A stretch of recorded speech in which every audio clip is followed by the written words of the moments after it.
Welcome everyone to another episode of Spikes and Heels Football for Beginners. I'm Gwen. And I'm Sabrina.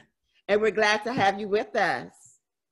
So, Beanie, what are we going to talk about today? So I think we mentioned we're going to talk about the structure of the game, how the game is structured, the timelines of it. Yes. So you want to start off, Gwen? Yes, I will start off. Okay. Each game is approximately 3+ hours. There are 4 quarters and 1 halftime in the game. Each quarter is 15 minutes and the halftime is 30 minutes. This is extended out longer because the clock can stop, but we'll discuss that in another episode. Yes. So there are different things throughout the game that can stop the clock for different reasons. So even though it's 15 minutes each quarter takes longer than 15 minutes. Correct. For various stoppages, and we'll get into that later. And then each team is given 3 timeouts per half to stop the clock. So Right. that's how. So a team may want to stop the clock, use the timeouts because somebody's injured or they were a little confused about the play that was going to be run or whatever. So they can stop the clock 3 times by calling their timeouts each half. So, Beanie, why don't you explain downs? Okay, downs. Okay, downs. So you may hear them saying during the game, it's first down, it's second down, and first down and this, second down to that. Downs are basically tries or attempts. You get 4 downs to go 10 yards. If you're the team with the ball, you get 3 or 4 tries to go 10 yards. If you go 10 yards, your tries or downs reset to first down.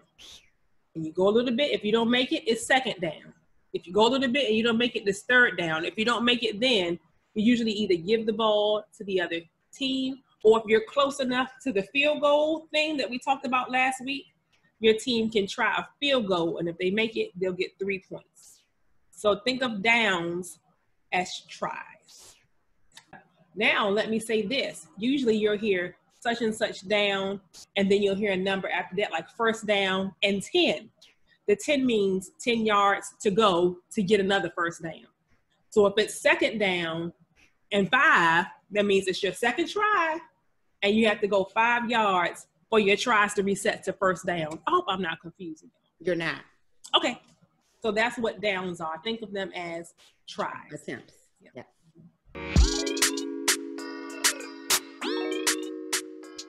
All right, Gwen. So the next thing we're going to teach them is about penalties. Tell them what penalties are. Penalties, basically, you did something you weren't supposed to do.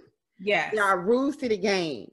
And if you do it, and the refs, the zebra suit guys, there are 3 judges and 3 refs, and if they catch you, they throw this yellow flag. You automatically know you did something wrong when you see that flag on the field. Sometimes you'll see 4 flags.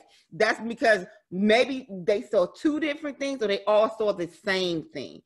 So, every ref and every judge has a flag. And then you'll see them come together and discuss it, and then they announce it and tell you. And usually, if the penalty is on the offense, which is the people with the ball, the team with the ball, it's going to set them back some yards. Yes. But if the penalty is on the defensive player, they're going to be given some yards. And sometimes they're given over 50, up to the length of the field, depending on where the penalty happened. Yes. So that's a penalty. But the second part to penalties are challenges. Now, I think, Sabrina, is the perfect segue for you to explain a challenge. Challenges. So there are certain kinds of plays where something may happen on the field, and the referees will make a judgment about what happened. And one of the coaches will say, I don't think that's how it went. I think they got it wrong. The coach will throw a red flag onto the field to say, I challenge that.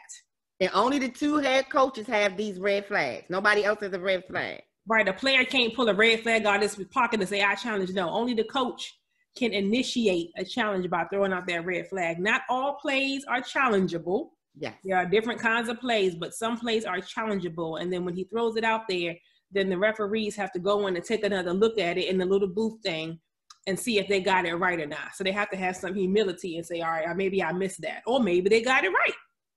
If the coach that threw out that challenge gets it right, they correct it, it's all good. But if they threw out the challenge and they were wrong and the referees already had it right, then the team that challenged loses a timeout.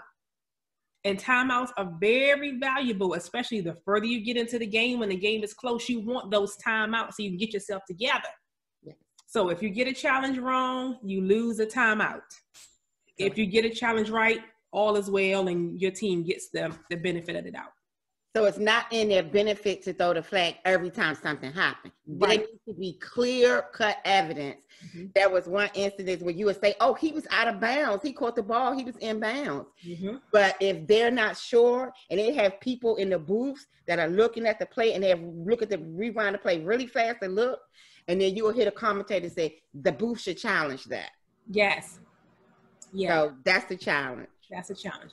And something real quick, something that Gwen said earlier about the flags, I wanted to jump in on. She said sometimes you'll see 3 or 4 flags, yellow flags, penalty flags thrown out at the same time because they may have all seen the same thing, or maybe different infractions that happen. Mm-hmm. Just because you see 4 or 5 flags doesn't mean there are 4 and 5 different penalties. That just means we all saw the same thing and we all threw it at the same time. So it could be 1 penalty, it could be 2.